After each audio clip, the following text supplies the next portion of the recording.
कलमा की सूरत में जिस्म इख्तियार करके इस धरती पर आ गए, और यूं आप गुनाहगार इंसान के गुनाहों का कुफारा हुए हैं। ये वो बातें हैं जिनको हम पहले से भी सीख रहे हैं, अब भी सीख रहे हैं और आइंदा भी मिलकर सीखेंगे। तो गोया एक बात तो ये है कि आप खुदा की जाते इलाही से कलमा की सूरत में निकले। नंबर 2, आपकी पैदाइश एक ऐसी पैदाइश है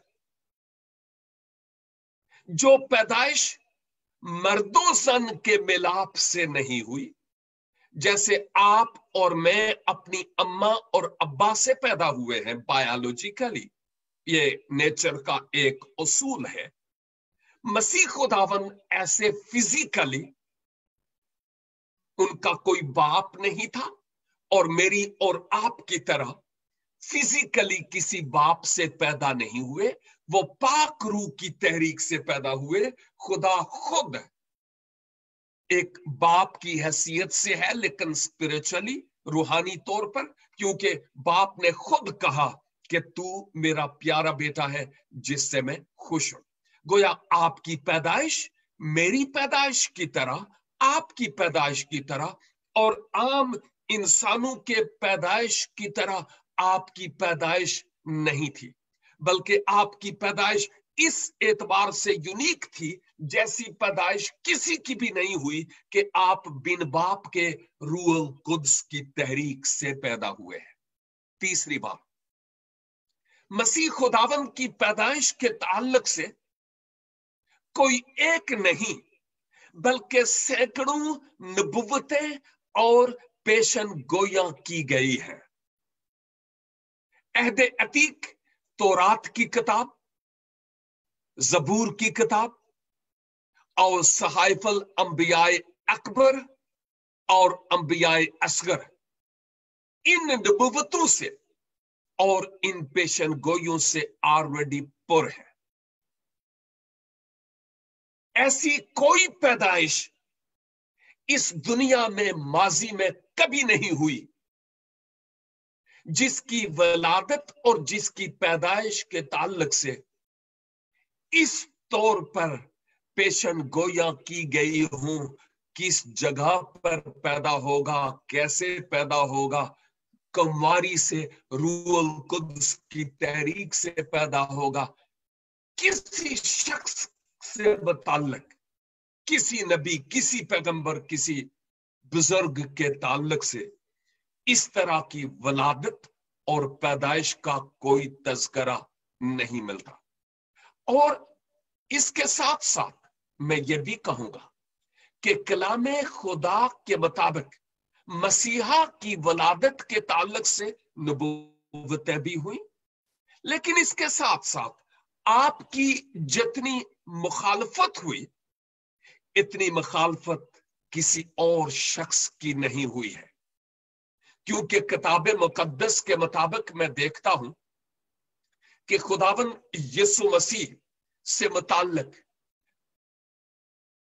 अहदे अतीक यानी तौरात की पहली किताब के बिल्कुल शुरू में ही ऐसी पेशनगोई मिलती है 3 बाब में, जो पेशनगोई खुदावन यीशु मसीह की वलादत से मुताल्लिक है। गौर से सुनिएगा, पैदाइश की किताब यानी तकवीन और इसका 3 बाब और इसकी 15 आयत, जहां पर लिखा है, और मैं तेरे और औरत के दरमियान और तेरी नस्ल और गा, वो तेरे सर को कुचलेगा और तू उसकी एड़ी पर काटेगा। इस अदावत का जिक्र खुदावन के मुकद्दस कलाम में जो हमें मिलता है वो ये है कि ये जो एनमिटी, ये जो दुश्मनी है औरत की नस्ल और सांप की नस्ल, जिसकी खुदा बजाते खुद अदन में ही ये सजा सुना रहा है। और वो क्या कि ए अबलीस, ए शैतान, लूसीफर, चूंकि तूने ऐसा किया कि मेरे महबूब बंदा आदम को उसकी अहलिया के जरिया इस जन्नते अर्जी में तूने ऐसा गुमराह कर दिया कि उसके और मेरे बीच में एक जुदाई की दीवार हायल हो गई, यानी मौत वाकया हो गई है। मौत के माना ही सेपरेशन के हैं। और जाते इलाही ने फिर भी इस गुनहगार इंसान को, जिसने बागियानापन इख्तियार किया, उसकी उस हालत में छोड़ा नहीं है। उसने इस इंसान की नजात और मुक्ति, रिहाई, सल्वेशन के लिए एक स्पेशल इंतजाम किया। थोड़ी देर पहले मैं बता चुका था, अर्श वाला कलमा में जिस्म इख्तियार करके इस दुनिया में आ गया। और अब ये जो आयत मैंने तलावत की, वहां पर सांप से कहा जाता है कि चूंकि तूने ऐसा किया, इसलिए अब तेरी नस्ल अबलीस, और फिर उधर औरत की नस्ल, चूंकि तूने औरत को बदजन किया, गुमराह किया, और उसके जरिया आदम को, इसलिए अब औरत की नस्ल के बीच में मैं अदावत डालूंगा। नस्ल आमतौर पर मर्द से चलती है, औरत से नहीं चलती। अकेली औरत कोई बेबी जन्म नहीं दे सकती, ये एक नेचर का उसूल है। और इसके लिए लाजिम है कि कवानीने कुदरत के मुताबिक, फितरती तौर पर अमल के मुताबिक बेबी हो। लेकिन यहां इन आयात में जो पैदाइश में सबसे पहली पेशन गोई की आयत मैंने तलावत की है, यहां पर एक यूनिक पैदाइश, एक यूनिक बर्थ की बाबत बात हो रही है, नबुव्वत हो रही है और पेशन गोई हो रही है। और वो पैदाइश ऐसी जो औरत से होगी। इसका मतलब है सिर्फ औरत से, उसकी पैदाइश में मर्द का कोई रोल नहीं होगा। इसलिए कहा गया कि औरत की नस्ल और तेरी नस्ल के बीच में मैं एक अदावत डालूंगा, यानी वो तेरे सर को कुचलेगा। तूने उसकी एड़ी पर काटना है, लेकिन वो तेरे सर को कुचलेगा। अब देखिए, जब हम इस यूनिक पैदा होने वाले बेबी खुदावंद यीशु मसीह की वलादत की बाबत, जो सिर्फ औरत से पैदा होने वाले थे, हम देखते हैं कि इब्लीस को पता चल गया कि कोई है जो मेरे सर को कुचलेगा, और वो केयरफुल हो गया, मोहतात हो गया। गवर्नमेंट्स में जब ये खबर आ जाए कि जनाब कोई जासूस घुस आया है, तो हमारे जितने भी हुकूमती और तहफ़्फ़ुज़ाती अदारे हैं, उनको हाथ पैर पड़ जाते हैं। वो कोशिश करते हैं कि वो कौन है, और हर बंदे को वो सही तरीके से जांच पड़ताल करेंगे कि कहीं ये तो नहीं है। जब इब्लीस को पता चला हर बेबी, पैदा होने वाले बेबी से मुताल्लिक, वो खबरदार था, आगाह था और तैयार था उसका मुकाबला करने और उस बेबी का काम तमाम करने के लिए। इवन आप देखें कि जब आदम और हवा से हाबिल और फिर कायन पैदा हुए, तो क्या होता है, इस धरती पर सबसे पहला होने वाला कत्ल अदन में इस जमीन पर होता है, क्योंकि इब्लीस को यह खदशा था कि कहीं ये जो जिसका हदिया मकबूल ठहरा, कहीं यही वो ना हो जो मेरे सर को कुचलेगा। खुदा ने वहां भी, अब खुदा का मुकाबला तो नहीं कर सकता था वो, खुदा ने वहां भी इंतजाम किया। और वो इंतजाम क्या कि खुदा ने अब हाबिल की जगह एक और बेटा बख्श दिया। एक नारास्त काहिन की नस्ल और दूसरी तरफ रास्तबाज हाबिल की नस्ल चली। जो जो आगे बढ़ते हैं देखते हैं कि इब्लीस ने कोशिश की। मैं बात को मुख्तसर करूंगा, वक्त बहुत कट गया है। और एक बात तो ये कि देखिए कि कैसे उसने हाबिल का काम तमाम करवाया, दुश्मनी को देखिए।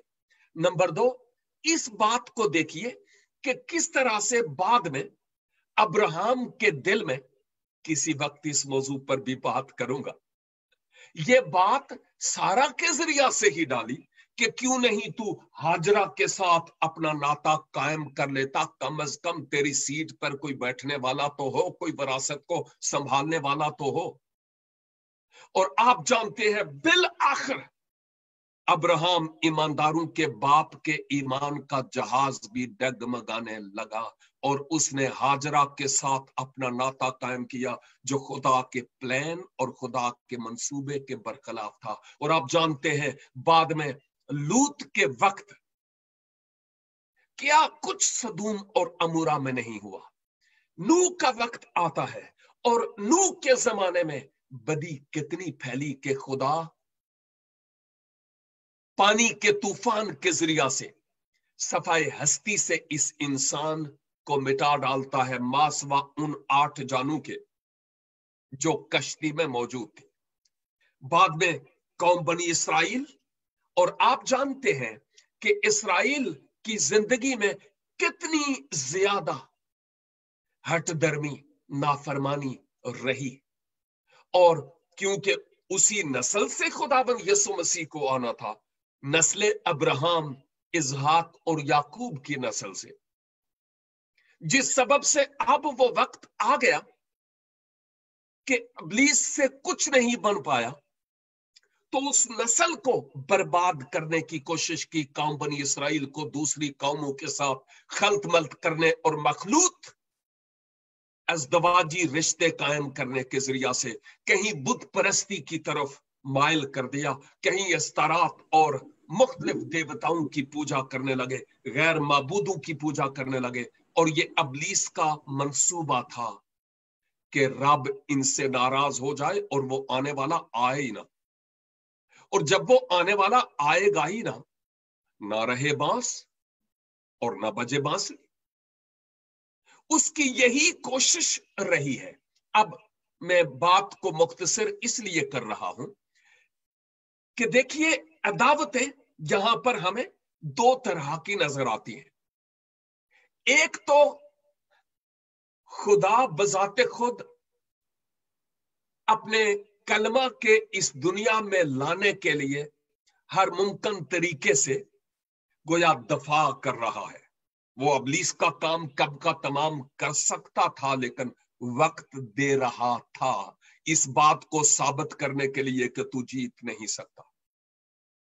और दूसरी तरफ इब्लीस कोशिश कर रहा था हर पहलू के एतबार से नस्ल इंसानी को तबाह करने के लिए कि रब इनसे नाराज हो और वो आने वाला आए ही ना। अब जब ये कहा जाता है ना, लिखा है जैसे कि तू उसकी एड़ी पर काटेगा, यानी वो जो औरत की नस्ल से पैदा होगा। भाई बाइबल मुकद्दस में, इंजील मुकद्दस में कोई एक भी आयत ऐसी नहीं है जहां पर यह लिखा हुआ हो कि खुदावंद यीशु मसीह गलील की झील के किनारे से जा रहे थे, वहां से सांप निकला और सांप ने आपकी एड़ी को काट लिया।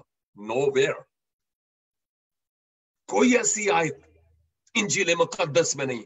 तो क्या इसका यह मतलब है कि ये जो तौरात की किताब में आयत पेश की गई ये झूठ ठहरा? नो। बाइबल मुकद्दस में बहुत सी ऐसी बातें हैं जो मुहावराती जबान में इस्तेमाल हुई है। एड़ी पर काटना से मुराद ये है बुनियाद को खत्म करना।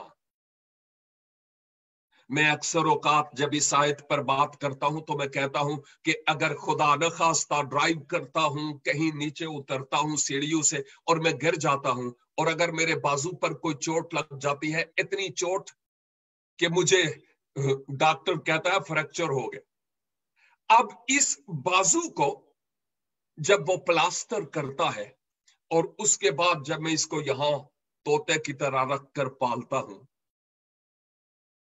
تو کیا میرے چلنے میں، جب میں چلوں گا، واک کروں گا، تو میرے واک کرنے میں کوئی فرق پڑے گا؟ ہاں شاید جب میں چلوں تو ہلکی سی دمک سی پڑے اور ویسی سپیڈ میری نہیں ہوگی جیسی جاگنگ کے دوران ہوتی ہے، کم ہوگی، لیکن میرے چلنے میں کوئی پرابلم نہیں ہوگی۔ بات اگر میں چل رہا ہوں، یہ بازو تو کوئی مسئلہ نہیں ہے، لیکن اگر میرے پاؤں کے تلوے میں، ایڑی میں ذرا سا بھی کوئی کانٹا چبھ جائے تو پھر میرا چلنا ڈس بیلنس ہو جائے گا۔ جب میں چلوں گا تو آپ کہیں گے پائیدہ ایک ٹائر پنچر ہو گیا، اس لیے میں لڑکھڑا کر چلوں گا، لنگڑا کر چلوں گا، کیونکہ وہ میری ایڑی ہے، میرا پاؤں میری بنیاد ہے جس پر یہ پورا سٹرکچر قائم ہے، اور اگر پاؤں میں کوئی تکلیف ہوتی ہے تو اس سارے بدن کو تکلیف ہوتی ہے، میرے چلنے میں پرابلم ہوگی، کیونکہ وہ میرے بدن کی بنیاد ہے۔ ابلیس یسوع مسیح کی بنیاد کو ختم کرنے کی کوشش کرتا رہا کہ یسوع آئے ہی نہ، بنیاد ہی ختم ہو جائے، جڑیں ہی کاٹ لے، تو پھر وہ کہاں سے آئے گا جو میرے سر کو کچلے گا؟ لیکن آپ جانتے ہیں فتح خداوند کی ہے، ابلیس کی نہیں، بھلے جتنا وہ زور لگا لے۔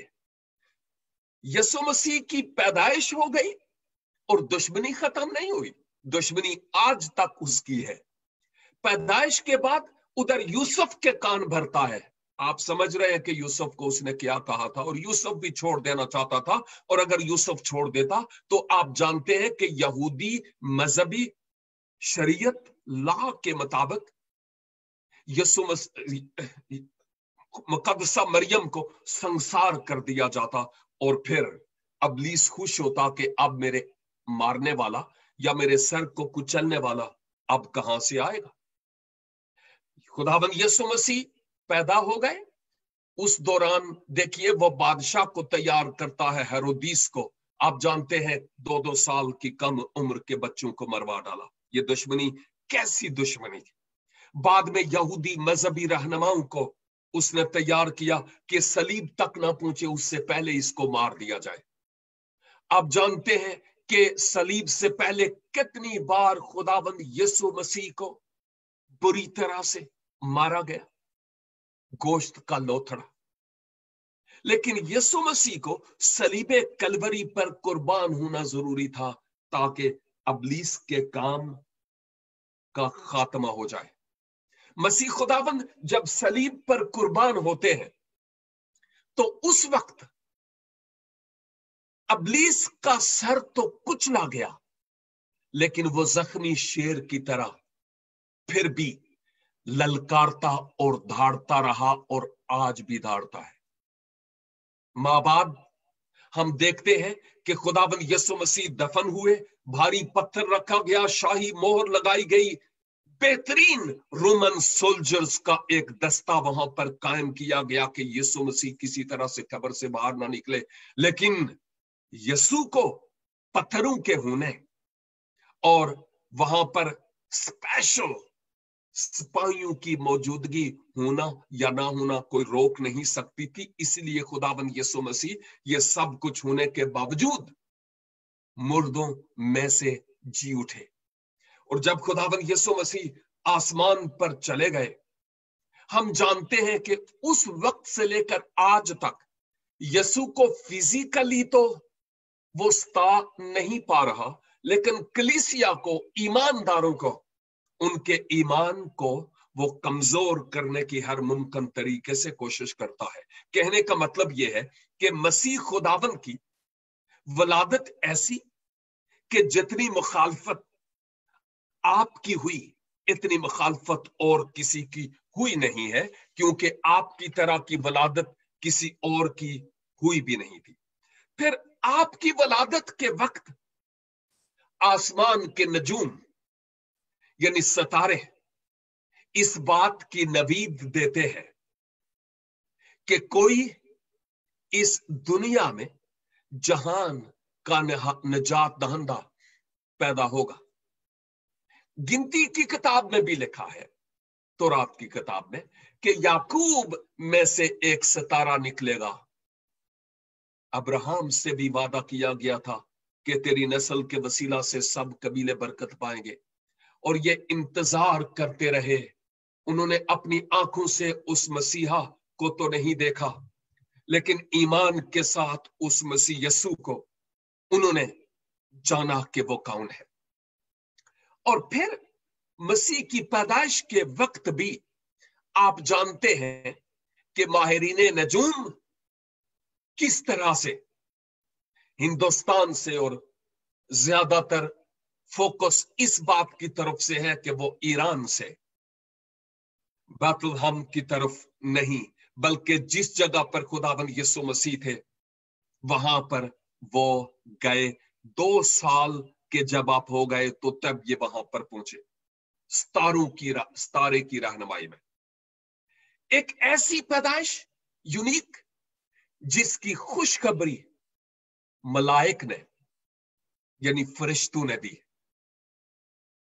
मुकद्दसा मरियम को भी, और दूसरी तरफ उसने चरवाहों को भी, गरीब चरवाहों को, जो गोया आम माहौल में अपने जीवन की मसरूफियात में खूब महव थे। मैं उनकी बात कर रहा हूं।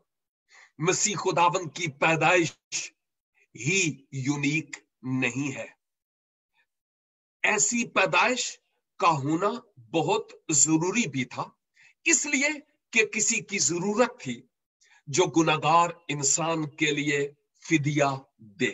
अब वो कौन हो सकता था, कैसा हो सकता था, ये तो हम नेक्स्ट वीक के सेशन में इस पर हम बात करेंगे, लेकिन आज मैं उस तरफ नहीं जाना चाहता। लेकिन अब इस यूनिक पैदाइश के साथ साथ मसीह खुदावन की जो यूनिक टीचिंग थी, अब मैं उस तरफ इस वक्त की नजाकत को मद्देनजर रखते हुए जाता हूं, और फिर अगर आपकी तरफ से कोई सवाल हुआ तो मैं उस पर भी बात करूंगा। देखिए, तालीमातुल मसीह में मैं ये देखता हूं कि आपने ऐसी तालीम दी, ऐसी यहूदी दीन में भी इस्लाहात लाए जिनमें आज हम हकीकी और सच्चे मसीहों को उस तालीम की अपनी जात में खबरदारी करते हुए देखते हैं। बाय द वे, अहद अतीक में कहा गया था, आंख के बदले आंख और दांत के बदले दांत, ईंट का जवाब पत्थर से दो, खून का बदला खून। लेकिन आप जानते हैं दुनिया में वाहिद खुदावंद यीशु मसीह है जिन्होंने ये तालीम दी, no no no no no, love your enemies and pray for those who persecute you. ये तालीम खुदावंद यीशु मसीह ने दी। और दर हकीकत में और गहरी बात करना चाहता हूं, और वो ये है कि जितने भी मज़ाहिब आलम है ना, उन मज़ाहिब में जो मजहबी फरीजे हैं, मजहबी काम है, उन कामों के करने की तालीम दी जाती है। ऐसा ही नहीं है क्या? जितने भी मज़ाहिब हैं, गौर फरमाइएगा कि मैं क्या कह रहा हूं, उन तमाम मज़ाहिब में ये करो वो करो, ये करो वो करो, ये करो वो करो, और इतना ये करो और वो करो कि मैं ये करते करते मेरा सांस चढ़ जाएगा ये बात बताते हुए। लेकिन मसीही तालीम ये करो और वो करो पर मबनी नहीं है। मसीही तालीम इसमें है कि मसीहा को तुम अपने दिल में उतार लो। तुम्हारा बातन तब्दील होना चाहिए। जाहिर तब्दील होना बुरी बात नहीं, अच्छा है, लेकिन खुदा जाहिर से ज्यादा बातन को देखता है। बात तब है कि बदल जाए सरिश्त इंसान की, वरना लिखने को तो लिख दो ऊंट पे लारी का नाम। तो ये तो कोई बात नहीं है। इंसान की नेचर का और उसकी फितरत का बदलना बहुत जरूरी है। और वो कब होगा? जब हम खुदावंद को मौका देंगे कि वो पाक रूह की सूरत में मुझ में आ जाएं, मुझ में सकूनत करें, और फिर ये कहें पौलुस की तरह, खुदावंद अब मैं नहीं बल्कि आप मेरे वसीला से काम करें। फिर हम वो जो मजहबी रस्मो रिवाज है ना, उठना बैठना, ये करना वो करना, ऊपर से धोना नीचे से धोना, ये करना और वो करना, हाँ, इन चीजों को हम दर्जा अव्वल नहीं देंगे। No, I am not saying it is wrong, लेकिन मैं ये कहूंगा अपने आप को साफ और नीट एंड क्लीन रखना बहुत अच्छा है, बट खुदा हमारे बातन की तब्दीली पहले चाहता है, जाहिर की बाद में। जब सैमुअल नबी ने दाऊद को मसा किया था और दाऊद को भी यसी के बड़े बड़े पहलवान किस्म के बेटों पर शक पड़ा कि ये वाला एलियाब और फलां फलां ये बादशाह हो सकते हैं, अच्छे लगते हैं, लेकिन लगता है खुदा ने कहा नहीं सैमुअल, नहीं नहीं नहीं नहीं नहीं, ये नहीं है। क्योंकि इंसान जाहिरी टिप टाप को देखता है, लेकिन मैं बातन पर निगाह करता हूं। ये टिप टाप वाला लफ्ज वहां पर नहीं लिखा हुआ, बाद में मुझसे हवाला नहीं पूछना। ये सिर्फ मैं समझाने की गरज से ये बात कर रहा हूं कि इंसान जाहिर पर निगाह करता है, लेकिन खुदा हमारे बातन पर निगाह करता है। ये वो बात है जो खुदावंद के पाक कलाम में हम देखते हैं। तो मसीही तालीम के मुताबिक बातन का तब्दील होना बहुत जरूरी है, क्योंकि फिर गौर फरमाइएगा कि जब हमारा बातन तब्दील होगा ना, तो जो कुछ हमारे दिल में होगा वही हमारी मुंह की बाल्टी से बाहर आएगा। जब हमारा दिल तब्दील होगा, हमारे एक्शंस तब्दील होंगे, हमारे फंक्शन तब्दील हो जाएंगे। लेकिन अगर दिल ही तब्दील नहीं है, तो फिर हम मजहबी फरीजे तो अदा करेंगे, कहेंगे कि फला महीने में शैतान बंद है, लेकिन उसको गलियों और बाजारों में भंगड़ा डालते हुए देखेंगे आप। ये गौर तलब बातें हैं। ये सिर्फ मैं ये कह रहा हूं कि हमें जानना है कि बातन को तब्दील करना बहुत जरूरी है। आलम मसीहियत में बातन की तब्दीली पर ज्यादा जोर दिया जाता है, जाहिर की तब्दीली की बात नहीं हो रही है। अगरचे हम उसके मुखालिफ नहीं है, होनी चाहिए, लेकिन प्रायोरिटी हमारी बातनी सफाई को है और बाकी बाद की बातें हैं। ये एक अहम तरीन बात है। और दूसरी तरफ आप देख लीजिए, जो लोग रस्मो रिवाज और रूटीन और मजहबी फराइज के पैरोकार हैं, उनका रहना सहना, इज्तिमाई तौर पर बात करता हूं, उनका उठना बैठना, उनका दूसरों के साथ रस्म रिवाज, उनकी जबान और उनके अफवाल देखिए, मुकाबला कीजिए अहले कलीसा के साथ। और अहले कलीसा में भी वो जिनके मन में खुदावंद सकूनत करते हैं, Ilahi sin has been installed inside of their hearts. They live and die for the sake of the gospel, for the name of the Lord Jesus Christ. मैं उनकी बात कर रहा हूं, वो उसी के लिए जीते हैं और उसी के लिए मरते हैं। लेकिन जो दुनियादार लोग हैं, जो खुदावंद यीशु मसीह को नहीं जानते, उधर भी मजहबी हैं और इधर भी मजहबी हैं। I would like to add one more sentence here. एक होना है मजहबी, एक है रूहानी। मजहबी लोग दुनिया में है, मसीहियत में भी है और दीगर मज़ाहिब में भी है, और अबलीस को मजहबी लोगों से कोई खतरा नहीं है। ऑफ कोर्स अगर अबलीस को खतरा है तो उन लोगों से है जो आत्मी है, यानी रूहानी लोग।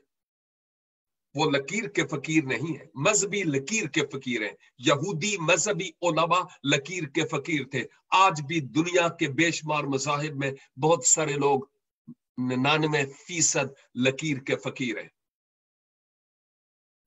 लेकिन मसीही तालीम यह है कि तुम लकीर के फकीर नहीं होना, बल्कि तुम अपनी अमली जिंदगी से रूहानियत का मुजाहिरा करना। दरख्त अपने फलों से पहचाना जाता है। जो कुछ तुम करते हो ना लाइफ स्टाइल में, खुदावंद का मतलब था कि तुम इसी से पहचाने जाओगे तुम खोटे हो या खरे हो, किस पेड़ के तुम फल हो, इसी से ये हमारी पहचान होती है। गुनाह की बाबत कुछ मज़ाहिब हैं जो ये कहते हैं कि जी जब तक आप गुनाह के मुर्तकिब नहीं हो जाते, गुनाह के अमल से जब आप गुजर नहीं जाते, तब तक वो गुनाह नहीं है। उसके बाद जो किरामन कातिबीन है ना, आपके शोल्डर्स पर बैठे हुए, फिर वो उसको गुनाह के तौर पर आपके नामे आमाल में लिखते हैं। But it is not according to Christian teaching. It is not the teaching of Christ Jesus. Jesus Christ said, आप सरमन ऑन द माउंट पहाड़ी वाज को तलावत कीजिए, मती की इंजील 5, 6 और 7। पहाड़ी वाज के ये 3 अबवाब में आपको पता चलेगा कि यीशु मसीह ने गुनाह की पहचान कैसे करवाई। मसीह ने कहा कि बात ये नहीं कि तुम अमल से हो गुजरो तो फिर गुनाह होगा। नो, जब तुम्हारी नीयत में फतूर आया, नजरे बद से देखा, तो गोया तुम अमल से हो गुजरे। ये है टीचिंग जो मसीह यीशु की है, टोटली मुनफरिद and unique teaching of our Lord Jesus Christ.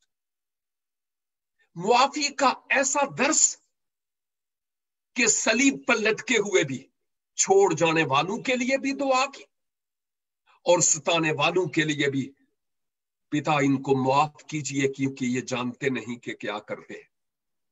मसीह खुदावन ने अदला का बदला नहीं लिया और ना ही आपने कोई सिपाहियों का लश्कर तैयार किया, जहाद करने के लिए कहीं भी उनको नहीं भेजा। वी डोंट से कि वो वाला मजहब और वो वाला मजहब और वो वाले लोग हमारे दुश्मन हैं और वो वाले हैं, या मुसलमान हैं या हिंदू हैं या सिख हैं। No no no no, we never say that they are our enemy. They are our field work. We have to go and share the gospel with them and the love of our Lord Jesus Christ, to tell them that God loves you and to show them the way. They are praying for it. और वो राह जो हमें दिखाना है वो यूहन्ना 14:6 में खुदावंद यीशु मसीह खुद फरमाते हैं।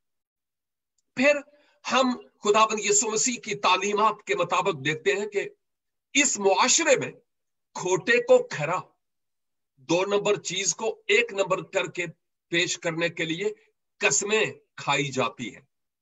लेकिन मसीह खुदावंद ने कहा, नो भाई, कसम खाने की तुम्हें जरूरत क्या है? तुम जब ना कहना है तो ना कह दो, और जब हां कहना है तो हां कह दो। और मैं हैरान हूं कि इस दुनिया में बहुत सारे लोग अपनी बात को सच्चा मनवाने के लिए आसमान वाले की भी और आसमानी कुतुब की भी और खास मजहबी मकामात की कसमें खाते हैं कि इससे ये हो जाएगा और उससे वो हो जाएगा। होता सब कुछ झूठ होता है जो दुरुस्त नहीं होता। I love the teachings of our Lord Jesus Christ and his followers. और खासकर जब से मैं यूरोप में आया, मैंने देखा कि जो क्रिश्चियन लोग हैं, जो बात नहीं है वो टोटली कहेंगे नहीं। अगर उन्होंने कुछ गलत किया वो कहेंगे जी मैंने किया है। Even children are very obedient to their parents. और पेरेंट्स भी एक दूसरे के साथ बिल्कुल ट्रांसपेरेंट है, क्लियर है, और वो अच्छी तरह जानते हैं उनके रिश्ते के बारे में कि उनका एक दूसरे से क्या ताल्लुक है। यूनिक बर्थ और यूनिक टीचिंग। और फिर मैं ये भी कहूंगा कि मसीह खुदावन के दावे ऐसे दावे हैं जो किसी और ने नहीं किया। ये अभी मौका नहीं कि इन दावों पर बात करूं, लेकिन मसीह खुदावन ने वही कहा जो खुदा ने अहद अतीक में मूसा से कहा था, जा और तू कहता है ना मैं मिस्र को, फिरौन ने मिस्र को क्या कहूं कि किसने मुझे भेजा, तो जा और उनको कह कि मैं जो हूं सो हूं, ने तुझे भेजा है। ये एक अहम तरीन बात थी। और दूसरी बात यह है कि खुदाबंद यीशु मसीह ने मैं हूं कि कई एक क्लेम किए हैं, तकरीबन 7 बार जहां तक मैं जानता हूं आपने क्लेम्स किए हैं। मैं राह हक और जिंदगी हूं, मैं रोटी हूं, मैं अंगूर का हकीकी दरख्त हूं, वगैरह वगैरह वगैरह। लेकिन मैं ये कहना चाह रहा हूं मसीह खुदावंद की पैदाइश यूनिक है, जैसे किसी की नहीं हुई। और मसीह खुदावंद की तालीमात यूनिक है, जैसे किसी की नहीं हुई। और कोई शख्स खुदावंद यीशु मसीह से मुताल्लिक और उनकी तालीमात को रद्द नहीं कर सकता। और मसीह की वलादत से मुताल्लिक जो खुदा ने बजाते खुद जिसकी पेशनगोइयां की और नबूवतें की, उन पर कुफ्र तोल नहीं सकता। तोलने वाले हैं, लेकिन ये हकीकत और ये सच्चाई जो है वो किसी तरह से मिट नहीं सकती। मैं आज फिर आपकी तवज्जो का बहुत बहुत शुक्रगुजार हूं। अभी अगर आपके जहन में जो कुछ कहा गया उसके ताल्लुक से कोई बात हो, अगर आप शेयर करना चाहते हो कुछ अपना ख्याल, या अगर कोई ऐसी बात जो शायद इतनी क्लियर नहीं थी, and if you want to ask, हर सवाल का जवाब तो मेरे पास भी नहीं है, लेकिन जो कुछ मैं जानता हूं I will try my best to explain it.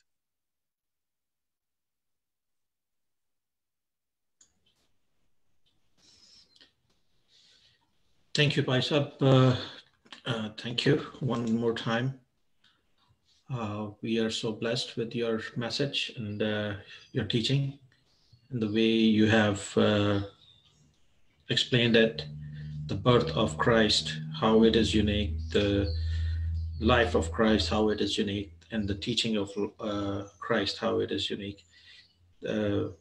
He has born to live, to die for us.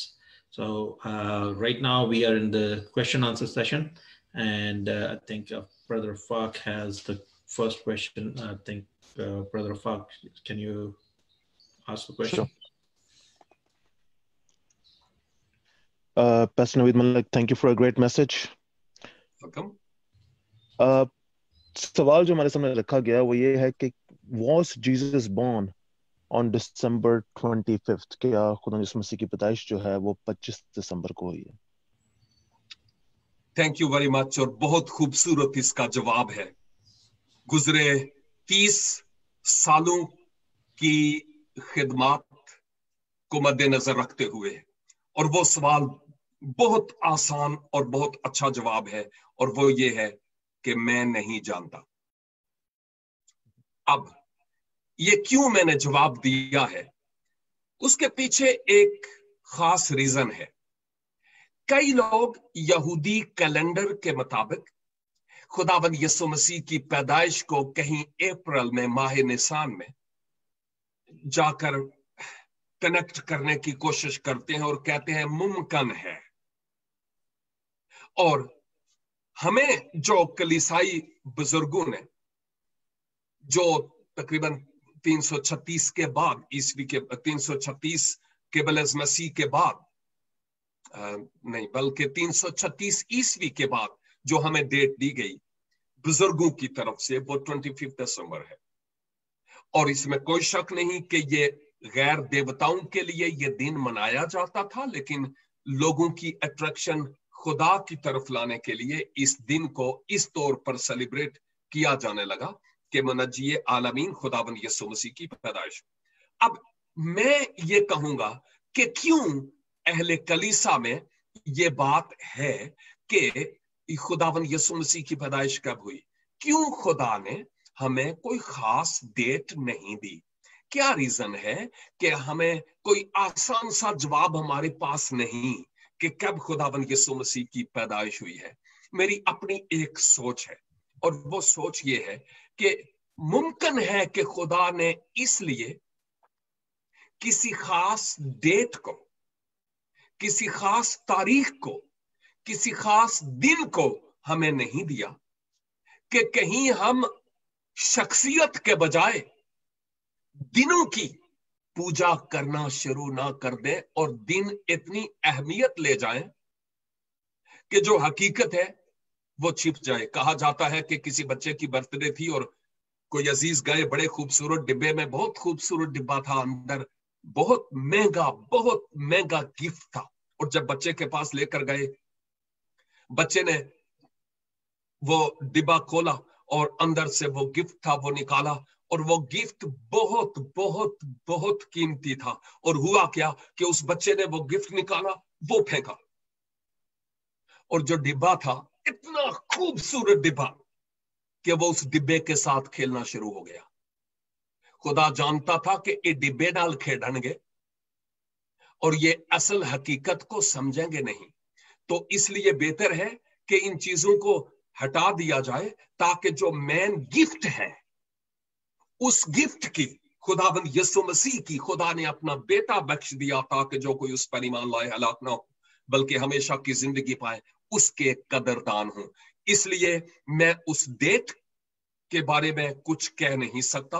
हिसाब किताब करने वाले बहुत सारे लोग हैं, लेकिन मेरे पीछे रीजन यही है जो मैं कह रहा हूं कि खुदा चाहता था कि इंसान तारीखों और महीनों और दिनों की पूजा न करें, इनको बड़ा मोतबर और मुकद्दम ना समझे, बल्कि जो अहम तरीन वाकया हुआ उसको अहमियत दें। शायद यही वजह है कि खुदावंद यीशु मसीह की जो कब्र है वो भी इसीलिए खाली रखी गई, और अभी तक दूसरों के लिए नमूना है कि लोग वहां जाकर, मसीही लोग, अपना हज करना शुरू ना कर दें, इसलिए वो भी खाली रखी गई ताकि लोग मकामात की पूजा ना करें, मकामात के आगे सिजदा ना करें, बल्कि रूह में उसको जो दर हकीकत इस दुनिया में आया। ये मेरा मुख्तसर सा जवाब है, तसल्ली तो नहीं हुई होगी, लेकिन फिर भी जो मैं जानता था उसका जवाब यही है। Thank you. Thank you sir.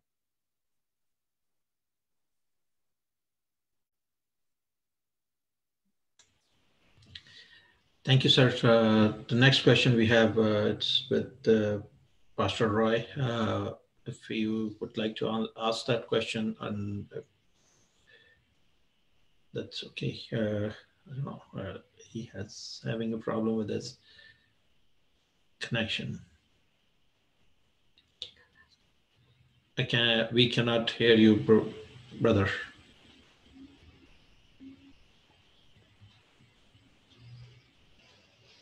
Okay, he sent me the text. So the question is, why was Jesus born in manger? And was there any prophecy for Jesus to be born in manger? So खुदावंद यीशु मसीह की विलादत जो है वो चरनी में क्यों हुई? और is there any prophecy के Old Testament में कि वो चरनी में पैदा होगा, ऐसा कुछ लिखा है कि नहीं? Thank you dear brother. एक बात तो मैं ये कहना चाहूंगा कि पुराने अहदनामा में मसीह खुदावंद की चरनी में वलादत के ताल्लुक से मेरे इल्म में कोई ऐसी नबूवत नहीं है। कुमारी से पैदाइश के ताल्लुक से, बैतलहम में पैदाइश के ताल्लुक से नबूवतें जरूर हैं, लेकिन चरनी के हवाले से नहीं है। सबब यह है कि खुदावंद यीशु मसीह चरनी में पैदा हुए भी नहीं हैं। मैं अलग अलग कह रहा हूं, खुदावंद यीशु मसीह चरनी में पैदा भी नहीं हुए हैं। आप लूका की इंजील देख लें, वहां पर यह नहीं लिखा मसीह खुदावंद चरनी में पैदा हुए। मैं गीत भी सुनता हूं जिनमें लिखा है चरनी में पैदा हुआ, और हालांकि चरनी में खुदावंद यीशु मसीह पैदा नहीं हुए हैं। और दूसरी बात यह भी मैं बताऊं कि बहुत सारी ये बातें ऐसी हैं जो हम बड़ों से सुनते चले आ रहे हैं, but it is not like that. क्योंकि इंजील मुकद्दस में लिखा है कि जब खुदावंद यीशु मसीह पैदा हुए तो उनकी पैदाइश के बाद उन्होंने मसीह खुदावंद को, उस बेबी जीसस को कपड़े में लपेटकर चरनी में रखा, पैदा नहीं हुआ। अब पैदा कहां हुआ इसके बारे में वहां पर यह नहीं लिखा हुआ।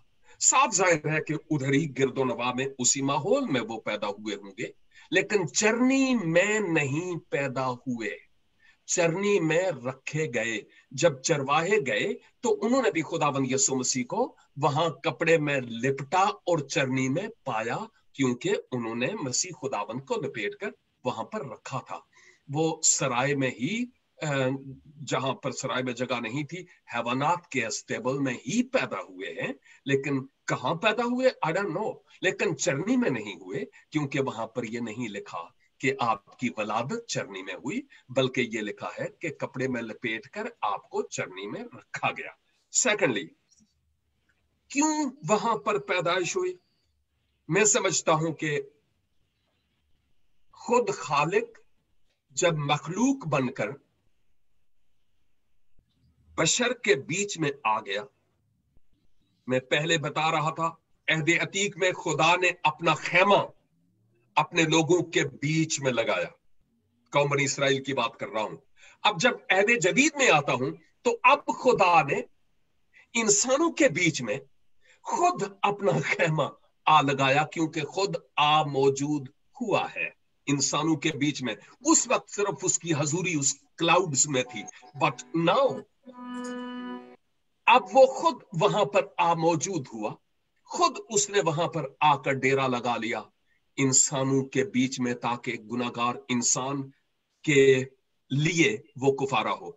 मैं समझता हूं कि वहां उस जगह पर पैदा होना जहां पर कोई भी पैदा होना पसंद ना करेगा, इस बात की दलील है कि खुदा उन लोगों के से भी प्यार और मोहब्बत करता है जो जिन लोगों को कोई पूछता तक नहीं है। और ये इस बात की भी दलील है, इस तरफ भी इशारा करता है कि अगर खुदा इतना फरोतन बनकर, बशर बनकर इंसानों के बीच में आ गया, तो उसके फॉलोअर्स को कितना ज्यादा अपने आप को हलीम और फरोतन और इंकसार बनाने की जरूरत है। वो बशरी जामे में बशर के बीच में आ गया ताकि बशर को बचा सके। मैं सिर्फ और सिर्फ मुख्तसर तौर पर जो जानता था वो इतना ही जानता था। Thank you. Thank you, Pastor Ji. Thank you very much.